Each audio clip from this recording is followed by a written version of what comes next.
अस्सलाम वालेकुम everyone, welcome back to chapter wise psychology lectures. बहुत से स्टूडेंट्स का सवाल ये होता है कि गेट के लिए कैसे प्रिपेयर करें। ठीक है, तो फर्स्ट पे आपने एनटीएस की वेबसाइट पे जाना है। हर 2 से 3 महीने के बाद एनटीएस जो है वो अपना टेस्ट लेता है स्टूडेंट से, ताकि स्टूडेंट्स उस टेस्ट की बेस पे एमएस एमफिल के लिए अप्लाई कर सकें।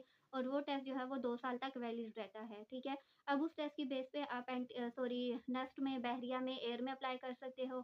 उसके अलावा कुछ यूनिवर्सिटी का अपना टेस्ट होता है, जिसमें रिफ़ा इंटरनेशनल यूनिवर्सिटी है, इस्लामिक यूनिवर्सिटी या कायद-ए-आज़म यूनिवर्सिटीज़ है। मतलब ये जो एनटीएस का टेस्ट लेती हैं या ये यूनिवर्सिटी में एमएस एमफिल के लिए जो टेस्ट लेती हैं ना, ये बेस करता है सब्जेक्ट रिलेटेड पे। ठीक है, सब्जेक्ट रिलेटेड इसे क्वेश्चंस पूछे जा सकते हैं।